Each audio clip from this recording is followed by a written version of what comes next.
As our careers unfold, we need to make sure we take advantage of all of the opportunities that present themselves. My name is Matt Abrahams, and I teach strategic communication at Stanford Graduate School of Business. Welcome to Think Fast, Talk Smart, the podcast.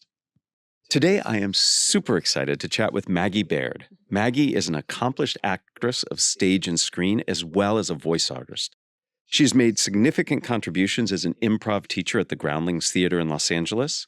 Maggie is also the founder of Support and Feed, and she is working to move the music industry to more sustainable practices. Finally, Maggie is the mother of music sensations Billie Eilish and Finneas. Maggie, thanks for joining me. Thanks for having me. I'm so excited for our conversation. Shall we get started? Yeah.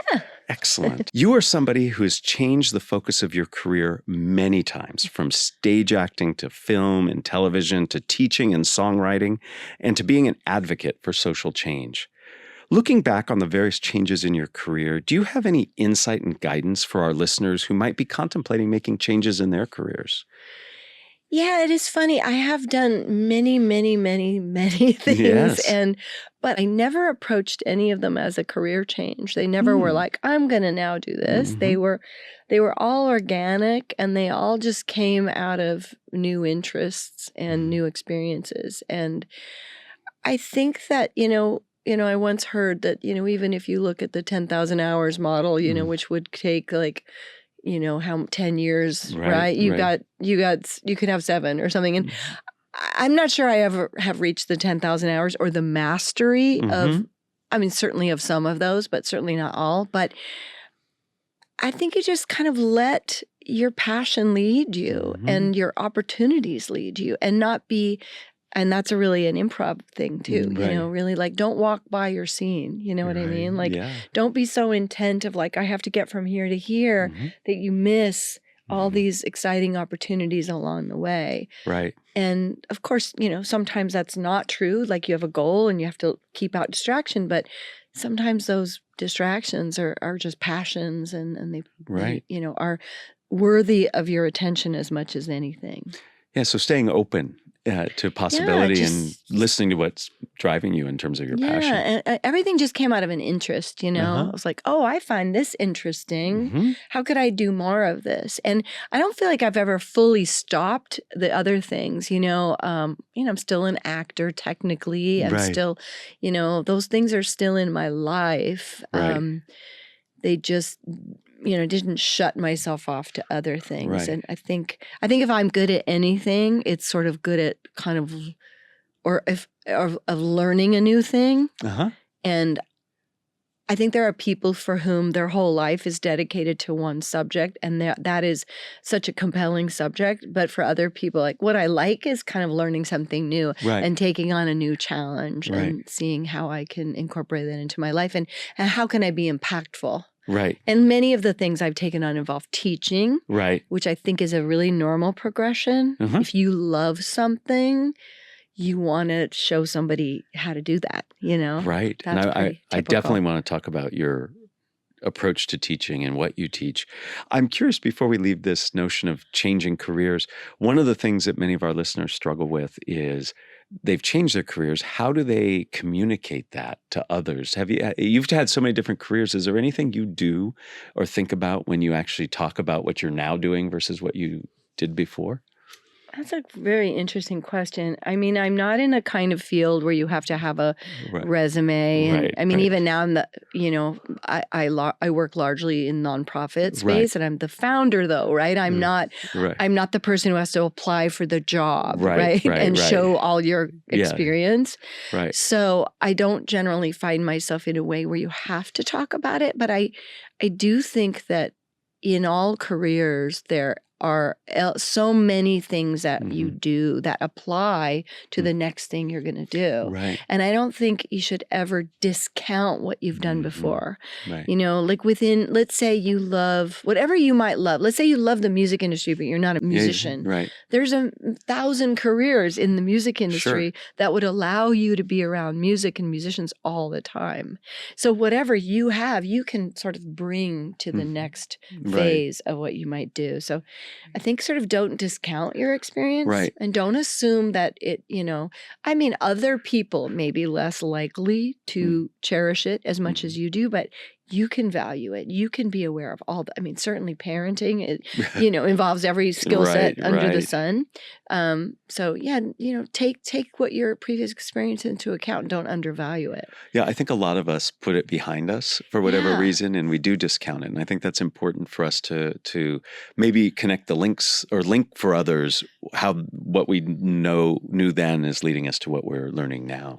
Yeah, I do think it's kind of a challenge that, it's hard to be seen as a whole person with a whole past life, because you're not going to wear like your resume on your chest, like I also did this, and I also know how to do this, that was actually the fun thing about being an actor. You always had this category called special skills, so you could you could put all these free things you knew. But in friendships, like I will still be talking to someone, I'll be like, oh yeah, well I used to teach aerial circus arts. You're like, what? And it does kind of get like compartmentalized, and I think that's also natural. There are things where you're like, oh, I did that in my 30s. I barely even remember it, So, yeah. But that's kind of fun too. People get to be surprised by you, as you get older, you're like, and I know lots of other people too, where like, I'm just constantly like, you did what? Exactly. You were where? It's really interesting, Yeah. I recently, so I have 2 teenage kids, and they only know me for what I do in their life. They didn't know what I've done prior. And so I had the opportunity to talk about the arc of my career and the many different things I did. And they were blown away. And as I was explaining it, I was able to make connections like, oh, that actually did make sense that I went from there to there. So sometimes talking through your history helps, at least it helped me understand mine. Yeah. It's definitely true with your kids. They have very limited view of who you are and what you've done. Which is maybe good in some ways. Yeah. I'd love to talk a bit about your improv experience. And so you taught for many years at the Groundlings, which is a renowned improv group. I'd love to have you share with us how you came to improv and how you came to teaching improv. How I came to improv, I was really like more of a traditional actor. I did the path of like moving to New York, doing regional theater, some television things. And then I did a national tour of a play. And then I had some my mother had died suddenly, and I was pretty blue. And I had been like a very serious actor, which all that meant, you lived in New York, you suffered some successes, you suffered some rejections. And then I came to LA and I saw a friend do a show at the Groundlings, and she took me to see it, and I was like, this looks like the most fun thing ever. And meanwhile, like I started my life as a little kid, like loving laughing, and wanting to be Lily Tomlin, and then of course watching Saturday Night Live. So I always had that as my kind of but I'd gone into this more traditional acting role. And also in the theater, I had played a lot of comedic roles. I mean, I played a lot of characters. So when I saw this show, I was like, this is for me. It's so much more fun than a normal acting class. And then I started, and I literally just did it for fun. Just like, this is going to be so fun. And I laugh. The great thing about improv class, you are laughing from the minute you walk into the end. It's the healthiest thing you could ever do. And so I just loved my classes so much. And I just kind of worked my way up, and became a Groundling, which was, I remember being so happy. Actually, I flew to see my husband, who was doing a play in Chicago. He was on tour. And I found out, I think I flew, and then I got the news that you got in the company. I remember thinking like, oh, thank God I didn't die that plane crash. And I knew, because this was a real joy for me to get into the Groundlings. And then I just again, natural progression to become a teacher there. And, you're very well trained there when you become a teacher. And I truly love teaching. And again, it's so much fun.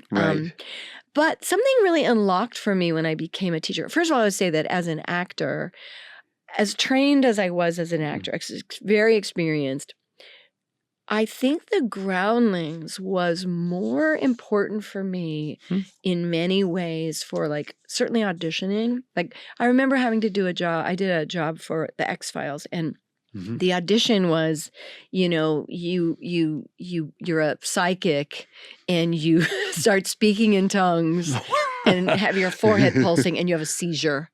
And you had to do that in the audition, right? Like in a room, the size of a closet with 5 producers on they weren't on their phones at the time, whatever they were on.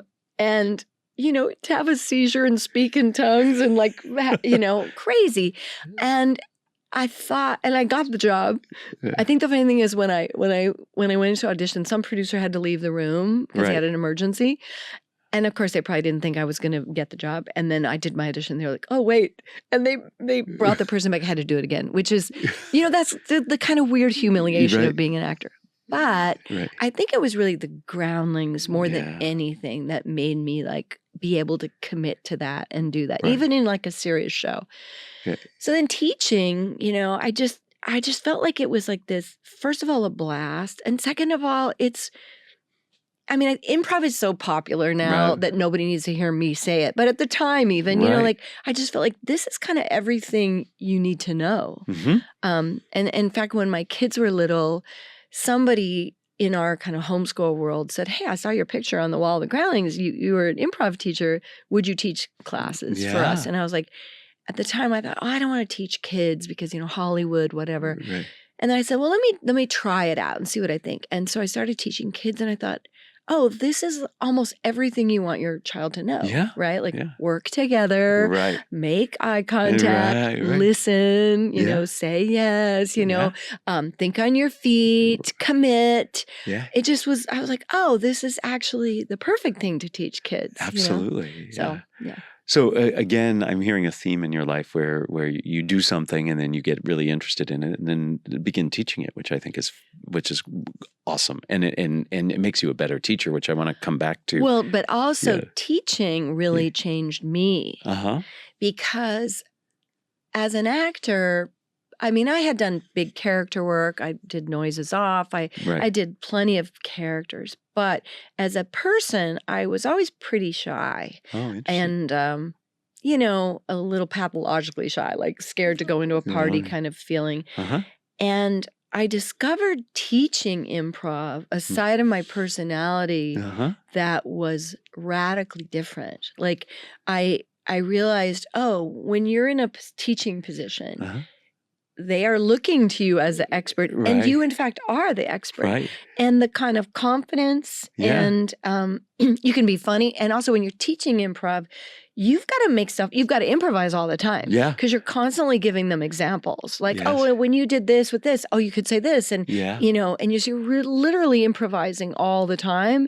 And the kind of confidence and power and joy you feel, I started realizing, that is the person that I need to walk in an audition as. Right. Or live in. That teaching role. And so I think teaching is really, I'm sure it's not just me, but it brings out a quality in you that you may not have found until you start to teach. Absolutely. You've said so many things I want to dive into, but I absolutely agree that teaching forces you and allows you. It's a gift, really, I think, to really explore yourself while helping others.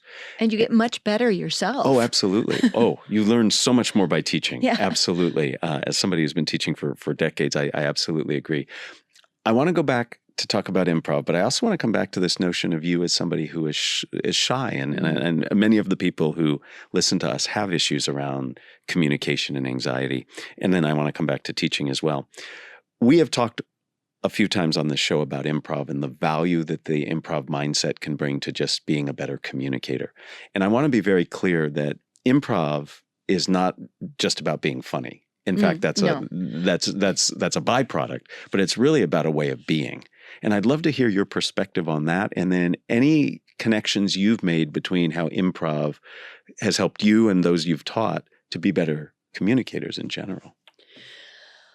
Well, first of all, there's also improv in traditional theater, right? Sure. Which isn't leading toward comedy. Right. And really it's just about a way to explore text. Right. When you get to comedy improv, there are some guiding principles. Right. And those guiding principles, they're rules, but they're really just ways to kind of make a better scene, right? Rather than a normal tendency, if you haven't had any improv training, would just be like, hi, how are you? I'm fine. Like kind of small talk. And I think in general in life, we tend to make a lot of small talk, right? And small talk is not only not that interesting, it's not that satisfying. It's not that compelling. And you certainly don't want small talk in a scene, right? And so you have these kind of guiding principles. And the ones I named before, like say yes, listen, make eye contact, and those make you a better communicator in all ways. If you're, the classic one that everybody knows is the yes and, right? When you think like, what does that mean? It's like instead of even yes, but it's yes and. So I hear you and I add. And I particularly like one that's like, it's an exercise you can do, but you begin every phrase with, often you do it with yes and, but there's another one you say, that's interesting. That because blank. And that even goes a step further of like, oh, that's interesting. And then I'm going to give you some more detail about that. Oh, that's interesting. So that as a communication style, I think is hugely important. So improv, for those who are newer to improv, have a lot of games that you play to practice these skills. And the game you're sharing of that's interesting is it not only does it teach you to be present and to keep building a scene, but in everyday life, if you approach a conversation of that's interesting and then build on it, all of a sudden you have a conversation that's more engaging. Exactly. And it's so much different. It's so different than yes, but I'm different than you. Or yes, but you didn't think about this. It's like, I hear what's compelling about that. And I can add to it, but I'm not like changing the subject. That's I'm not denying it. We're moving forward. Yeah. We had on the show Allison Woods Brooks, who teaches at Harvard's Business School, and she studies conversations. And she said that there are fundamentally two types of turns you can take in a conversation. There's a supportive turn and a switching turn. And what you're talking about is exactly that. A supportive turn was, I hear you, and I'm going to keep the conversation going, versus I hear you and now I'm taking us this way. And her argument is that we often make many more switching turns than supporting turns, and that's why our conversations don't feel fulfilling. So you're giving us a tool and showing us that improv can teach us something that academics have actually found are really important. So thank you for that. One of the things that I find fascinating about my limited improv exposure is people often think about improv as what you're saying, but a lot of improv is listening.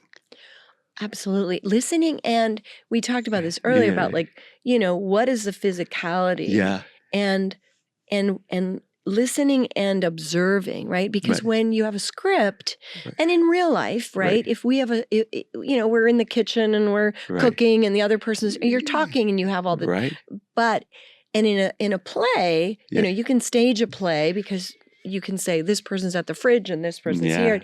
They kind of know what's coming. And but in improv, you literally have no idea what that other person's going to say or do. So you have to be really listening and you have to be really watching, because what they communicate also with we call it space work. And we call it space work because it's not just, it's implying the space of an object, right? So if the person is, doing space work of like they're chopping carrots and then suddenly they cut themselves, like that's big information. If you're not watching, you won't see that. In a play, you'd know and you'd react. And so that really listening and really watching. And then I touched on it earlier, like a lot of human nature is to fix things. That's not really a successful strategy in improv, right? If I come in and I'm carrying a birthday cake and, it's somebody's birthday and I've got the cake and I drop the cake. And a lot of beginning improvisers, their impulse would be like, put it back in the box. It's fine. And the scene goes on. It's like, well, wait, you literally just walked by your scene, right? Something happened. Now we have a party and, something is going to change, right? So we have this kind of impulse to fix everything. So it's really listening, observing, and dealing with, and this is a more traditional acting term, but dealing with the available stimulus, this happened and we respond to it. Instead of like, oh, we are going to pretend none of that happened because we have this set agenda. Absolutely. And it's being present, and somebody else I've talked to says there's this notion of just do what's needed. Before we leave improv, something that I am personally fascinated with, and I'd love just to get your opinion. A lot of the work I've been doing lately is on what I call spontaneous speaking. It's in the moment responding, and that's where improv, I think, can really help. What I have learned in my research that helps people is to have some structure. Structure actually frees you to do what's needed in the moment. And you talked about the improv rules, because improv rules actually give you structures and boundaries, and yet within that you can play a lot. And I'd just love to get your opinion on it. I'd love to hear how you think about the rules and structure and how that actually gives you the freedom to do a lot of things.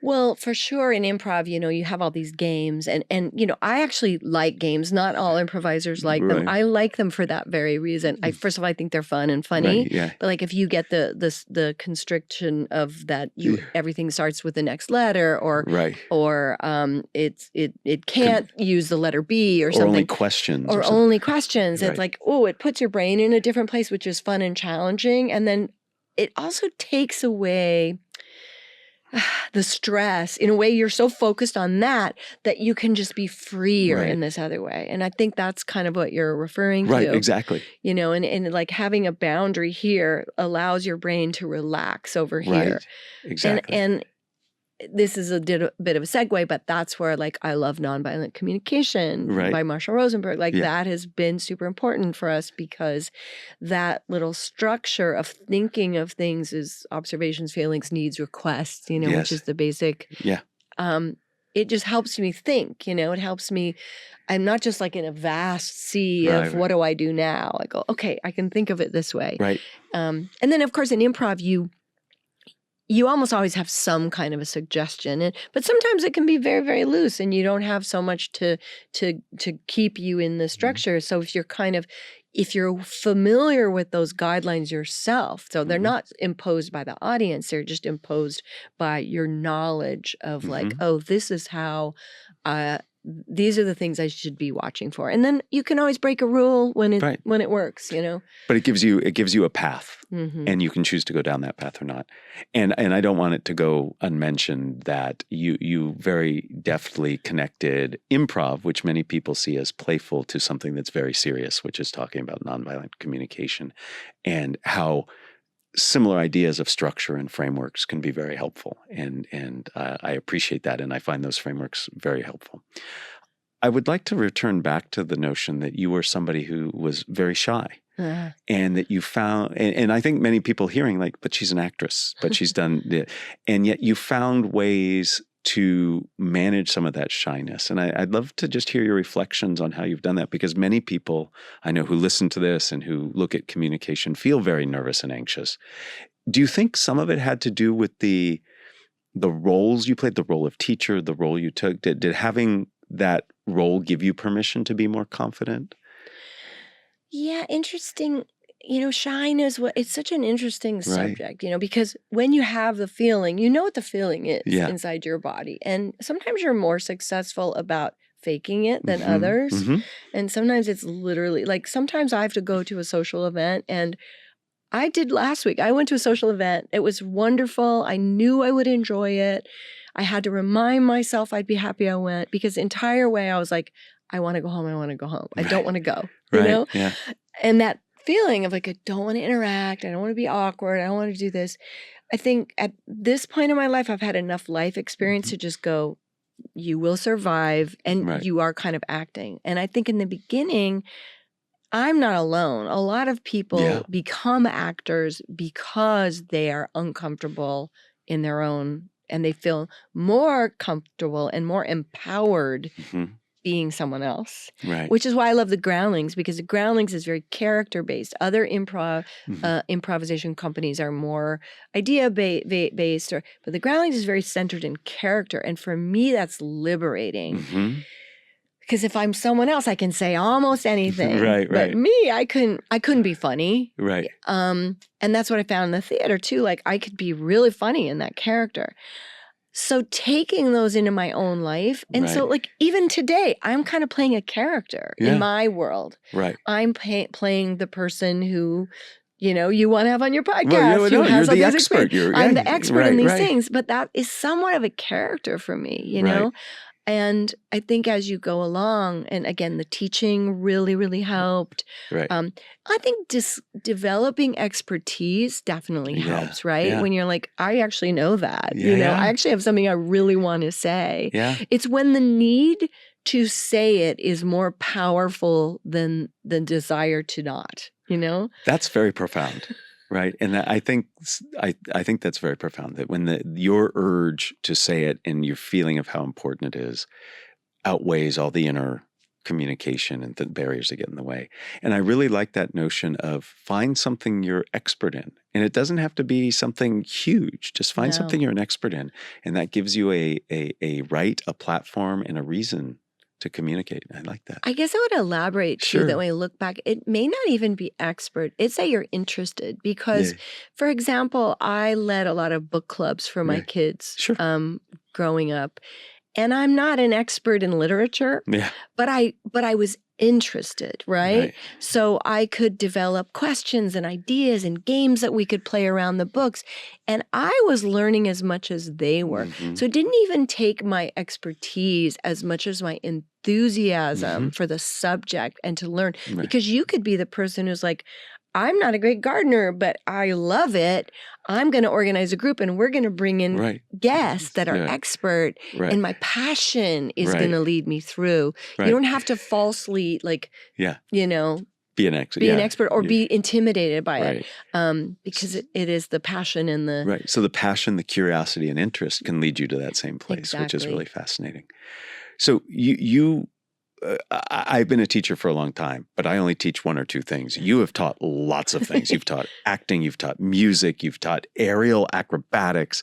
I've taught cake decorating. I've taught cooking. Oh my goodness. I really have sort of taught I've taught ukulele. I've taught literally anything I almost know how to do, Which is fantastic, right? So tell me about your approach to teaching. I find that true teachers actually have a process. They might not be as in touch with it, but the things you teach are very different, but in some ways very similar. A lot of them are very physical. There's a physicality to them. But what's your approach to teaching, and how do you target your lessons to the students you teach?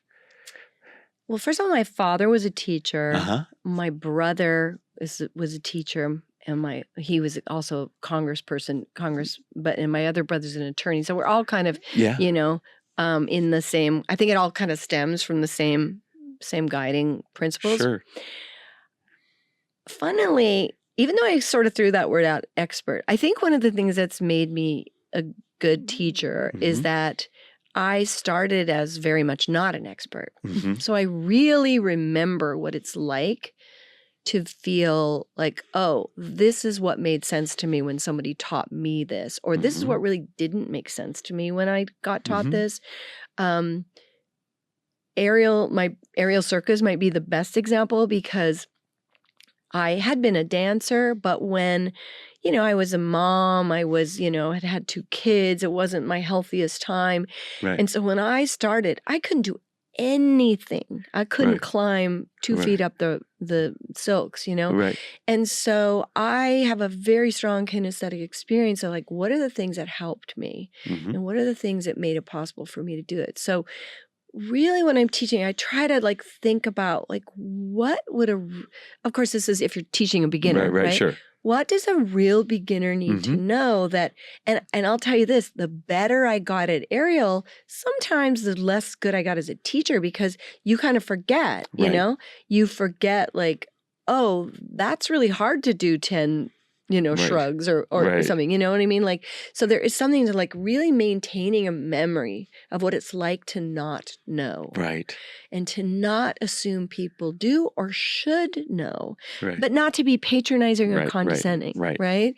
Yeah. So I think it's always tricky when people say things like, do you know this?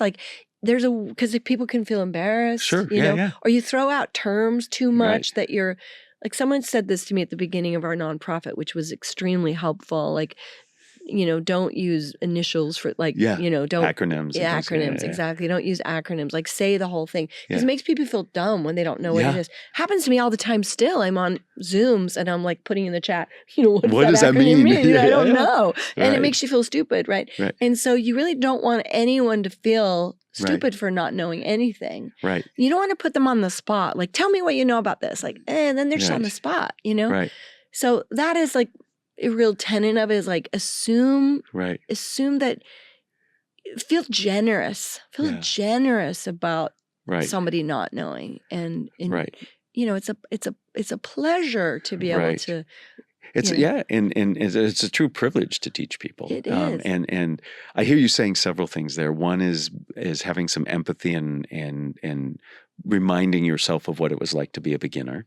I am often asked, how do you teach the same thing over and over again? And I always say, because the people I'm teaching, it's new to, right? And that's exciting for me to connect. And the notion of thinking about the words you use. We had Huggy Rao, who's a professor at Stanford on, and he used this term that I love, jargon monoxide. You don't want, right? Because it sucks all the air out of the room and puts people to sleep. So we have to be mindful of the language. We have to be mindful of where people are in their journey.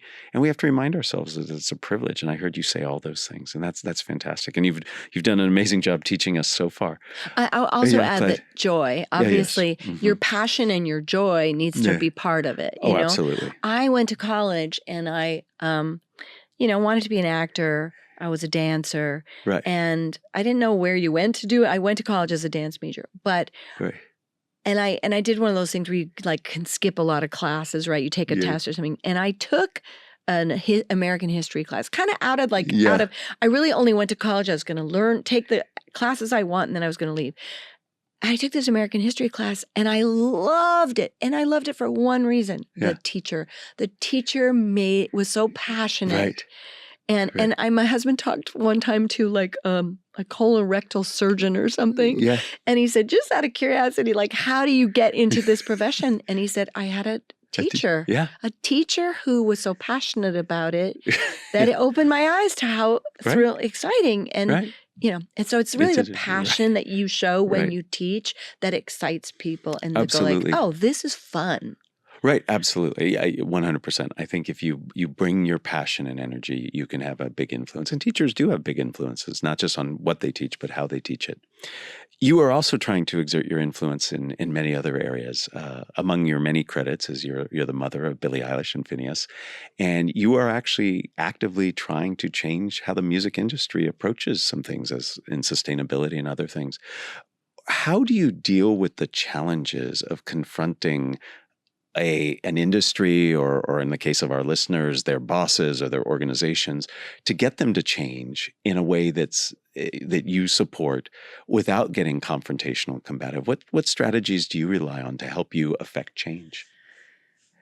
Well, it's a hard one because I think the main thing is just asking questions. I think for us, it just really started with asking questions. We were coming from a place in our own family and our own experience where we were much farther along on the journey. And then we stepped into an industry. Well, most industries we're not very far along. They're much better now, but it really just starts with asking questions.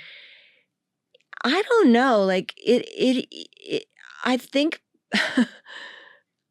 I have a unique experience because I'm not saying anything I wasn't saying 25 years ago. Right. People listen to me more now because we're at more of a crisis point than ever before. But also, I'm very lucky that my daughter and son got a lot of power, right?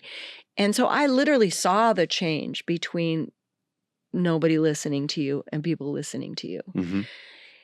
And I certainly was kind of, I think, a fly in the ointment. My husband always called me Cassandra, destined to speak the truth and have no one listen to her, and I felt like Cassandra for many, many years, So I think it's knowing what you know and being willing to say it. You have to balance. Unfortunately, you do have to balance like losing your job to getting what you need done and be weighing all the time. Like, where are my values in this? And where can I make change? And how can I make it? A lot of times that means taking it on yourself. Well, I'll make this thing happen. I will find these things out. I'm thinking kind of more in more traditional jobs, like how can a person make these changes, you Right. know? I think taking responsibility and saying, if I organized this, could we have this happen? Right. So take that initiative. Take that initiative. If I brought in someone to do a talk, or if I made a lunch and I made it different, whatever the changes you're trying to see made, you kind of have to take a lot of initiative yourself. Mm-hmm. And then you have to ask questions like, why do we do this? Mm-hmm. Why are we doing it this way? A lot of times you're going to hear financial reasons, just the way it's done. That's what I heard. It's always been done. It's always been done like that. Yeah. It's just the music industry. It's just the way it is. Or nobody has time. Everyone's overworked. It costs too much money. And then you go, okay, those are legitimate. How do we address that? How can we compensate? You know, how can we offset that cost, that time, and how can I take on some of that to make that happen? I hear in your response some of your improv training of yes and, like, yes, I understand that, and how are we going to change it? And it's through the doing. I appreciate that, and I appreciate what you're trying to do for sustainability in general. You are an ardent supporter of food justice and sustainability. I'd love for you to share a bit about your nonprofit, and how do you think about the way in which you communicate your mission, vision, values in the world more broadly? Because you are really trying to affect change in a lot of things. And I'm just wondering about your strategic thinking about when and how do I message what I message? That is a complicated one. Yes. Well, to begin, like we have an organization, Support and Feed, and we do address food equity and the climate crisis by providing nourishing, healthy, plant-based meals to community orgs who are doing amazing work, and we're supporting them with food, supporting them with information about the health values of those food, and then also really talking about the effect of what we eat on the climate. We know that we need to move away from animal agriculture to a more sustainable diet, and so we talk to a large audience about how they can be a part of that by eating more plant-based food, and we try to make that more accessible. So we're really we have a lot of wins because on a daily level, we're feeding people who need food and need more nourishing food. And then on a larger scale, like you say, we're really trying to affect cultural change. Right. And, the strategy is, I will say, having been in this space for a long time, I would probably not have guessed 10 years ago that I would be advocating, I guess in some ways seem like minor changes, right? For many people, eating one plant-based meal a day is a major thing. Like they can't even imagine doing it. Right. For someone who's lived like this for so long, it seems minor, but I have to be constantly aware that people may lack the privilege to have access to nourishing food. They may be cultural, have a culture where it's really not traditional.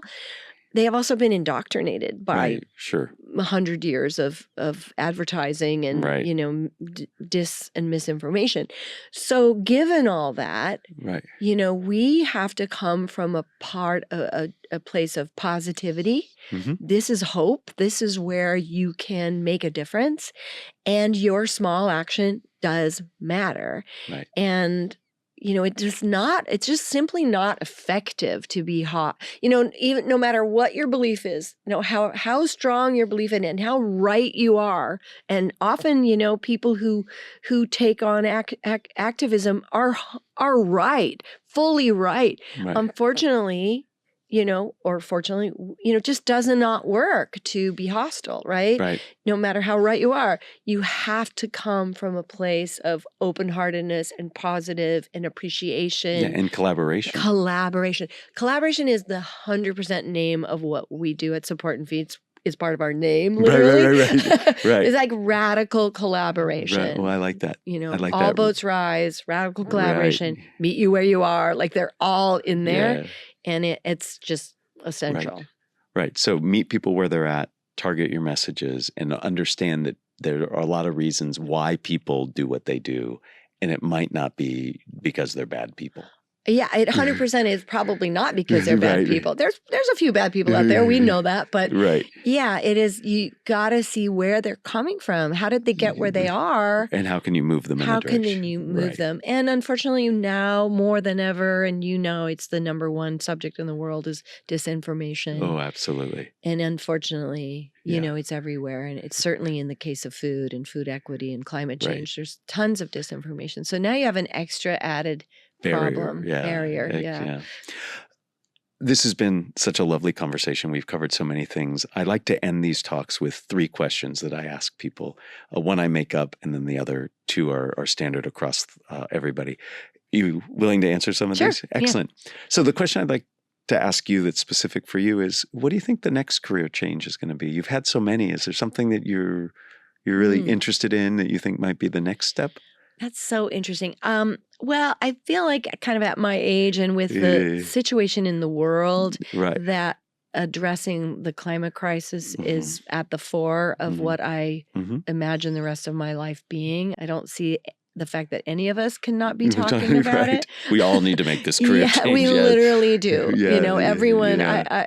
Tomorrow's my birthday. Oh. And I was thinking, like, what do I want? Like, people to understand, like, if you're my age or anywhere near my age, if you're not trying to address the climate crisis, that you're dropping the ball. You don't get to retire. No one should be retiring. You know what I mean? Right. Like, you got to be stepping into dealing with the mess that we've kind of created. So people for your birthday can get involved and engage in this. Yeah. It's all about what people can do, taking action. So I think my love of movies, I did make a movie at one, wrote a movie, and I think that is, still something in my world, making movies and storytelling and absolutely, feeding people is always at the heart. I've always loved to cook, and I know I'll be feeding people and talking to people about how they can live a more sustainable life. Well, I look forward to that career unfolding. Thank you. Second question, who's a communicator that you admire and why? Yeah, I admire so many people. I honestly I'm always super impressed with people that I now encounter in the nonprofit world who are very skilled at that kind of speak that I don't really have, which is eloquent and gracious and using these beautiful words. And I constantly come in contact with them, and I sort of sit in awe, and I don't have it. I think for me, again, like Marshall Rosenberg, that has been such a profound impact on my life and my family. So, it resonated so deeply. Sure, absolutely, for good reason. Yeah, and we discovered that, when our kids were little, and it really affected our parenting. So so I kind of have to go to Marshall Rosenberg as that makes a lot of sense, and my biggest influence, really. Right, and that way of thinking and communicating has had a big influence, thankfully, on many things. Final question: what are the first? I know you like to cook, so what are the first 3 ingredients that go into a successful communication recipe? Being interested. Okay, or curiosity, maybe. Yeah. Listening. And